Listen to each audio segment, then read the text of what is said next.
And we're back in Studio K.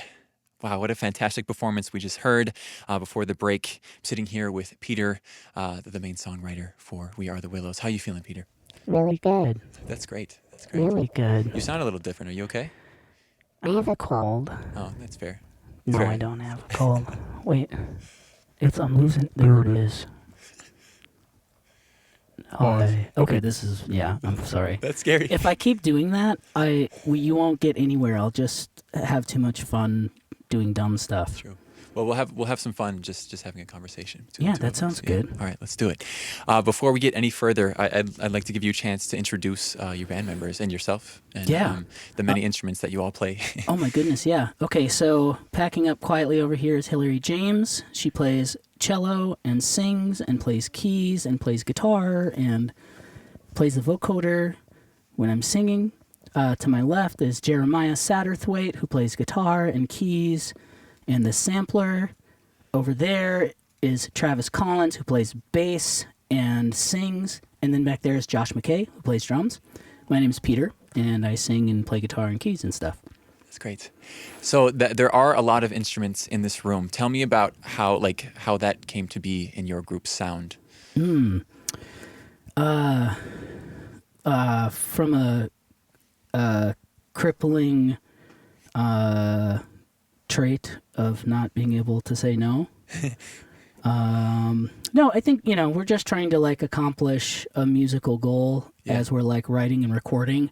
Sometimes it starts while we're recording and we kind of have more sonic information in the recording than we can articulate live. And so this helps us articulate that stuff. And it's fun. Yeah, it's a lot of fun. Yeah. Yeah, while listening, I was having a hard time finding where each sound was coming from at certain times. And that's a fun game to be playing. Yeah. Just watching you guys. Me too. I don't know where stuff's coming from. Totally. It's fun. Cool. Well, let's talk through your set list, what we just heard from you today. So you started with Who the Hell Are You? Is that right? That's right. Yep. Okay. And then that came from an EP that you dropped this year. Yep. That came from an EP called Everything Changed. It's a 3-song EP that was produced and engineered by a guy named Mike Noyce. And it's just kind of it's a weird little monster of an EP. Yeah. And Cool. And should I keep going through the songs? Going. Okay. Yeah, totally. After that, there's a song called Where We Are Now. That's from our third record that came out in June of 2020. And then the final 2 songs are from a record that'll be coming out probably in 2025. It's our 5th record. And we're almost finished up with our 4th record. We didn't play any songs from that. But those songs were called I'm Pretty Sure I Want to Dance and K-Groove. So you're 2 records out right now. You're writing. Yeah. Oh, wow. Yeah. I don't know. It happened in weird ways. Yeah.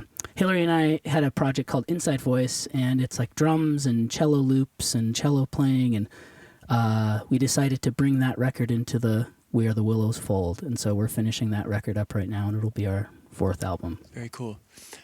In listening to a lot of your records and kind of reading about you as well, it seems like you're very interested in the idea of concept albums. It seems like you have a general theme for each of your records. Is that true? Yeah, I think so. I think I thrive with parameters. Okay. And so it's helpful for me to have actual or manufactured parameters around what songs are about, and it can kind of help me organize my thoughts. Yeah, totally. Yeah. One that I was really interested in, or I guess it was a 2-part album in 2014 and 2016, Picture Portrait. And can you just talk a little bit about the inspiration behind that? Because I found it fascinating. Yeah. Picture Portrait was written as an attempt to catalog my grandfather's experience in World War II through, songs, but I read a bunch of his letters to my grandmother. There were about 350 of them. Wow. And all the songs are based on that correspondence. And one part of the record is kind of my best attempt to speak on his behalf. Okay, and then cool.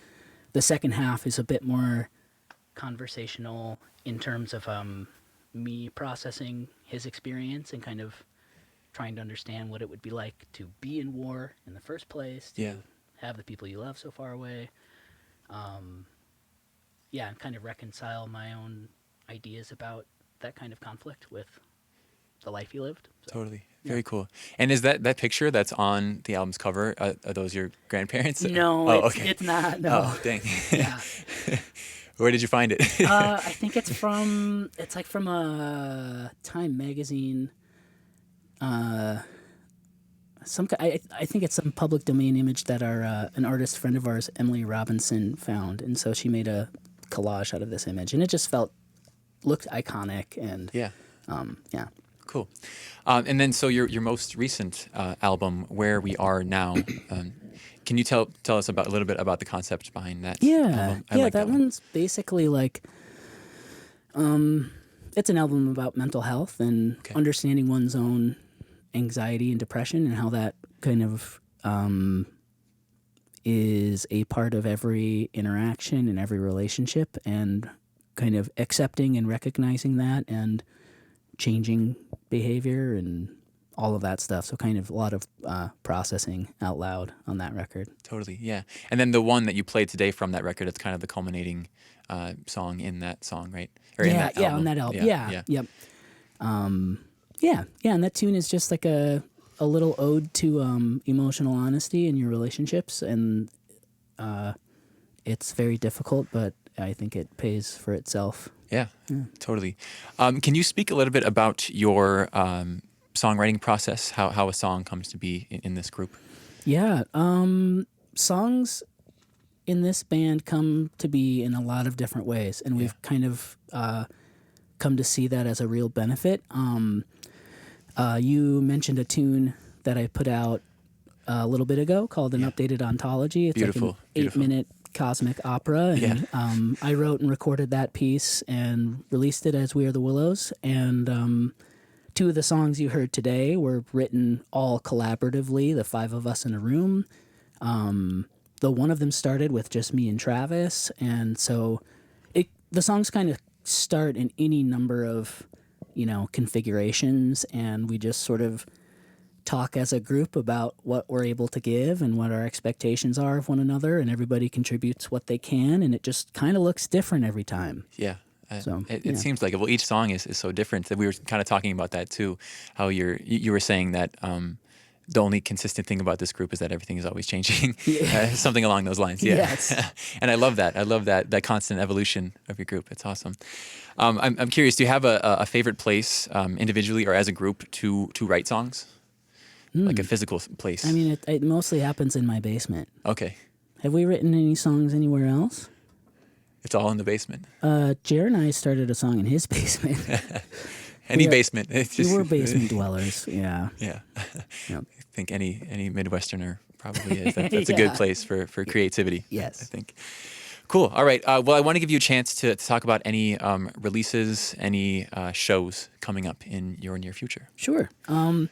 Well, today is our last show of 2023 in Eau Claire, Wisconsin, at a place called the Stone's Throw.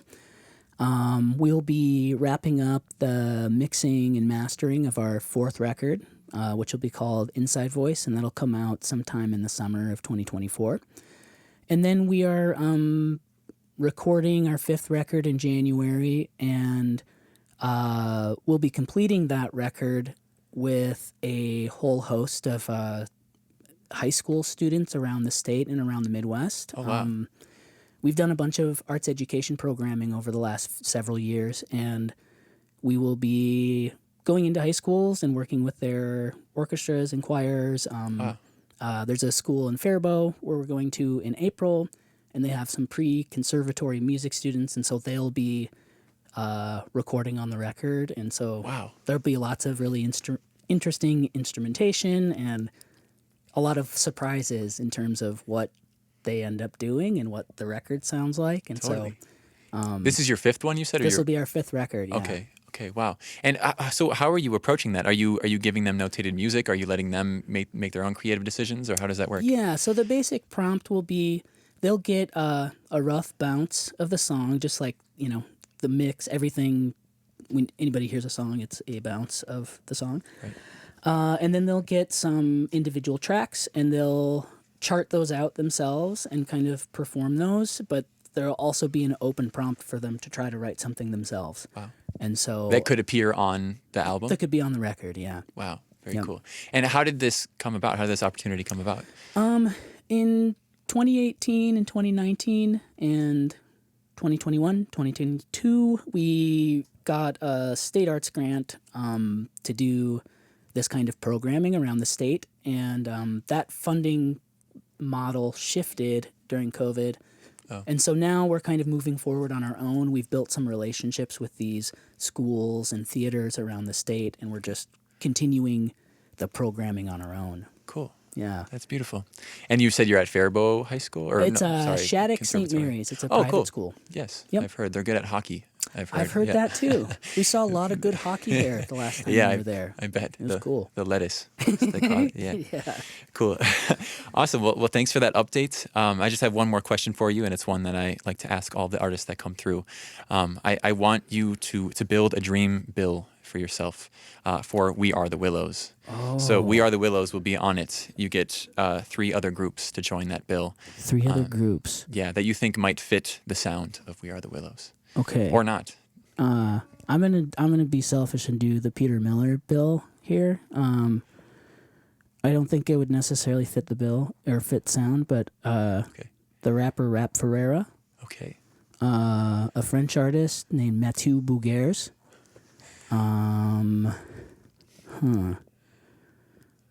Oh dang it! One more. You know what? Do I have to do another one? Because 4-band bills are so tough. True. You're right. So much music Can be and- exhausting. Yeah. Yeah. And then you can give everyone like longer sets too. That's probably. right. That's Yeah. what we'll do. Let's do 45-minute sets for all you guys. That's right. Okay, great. That's wonderful. I like it. Cool. And do you have a venue in mind for it? My preference would be a small club, 150 cap. Okay. We'll build it. Oh, we'll build Yeah. it. Yeah. This is fantastic. Yeah. You're changing all the rules on me, and I love it. Yeah. Awesome. All right. Well, thank you, Peter, and thanks to all you guys for coming in Thanks today. for having us. We had a great time. Appreciate you. Of course. Yeah. All right. We're going to kick it back to the DJ booth for some more local music until 5 p.m. Please stick around for it. This is Radio K, Real College Radio.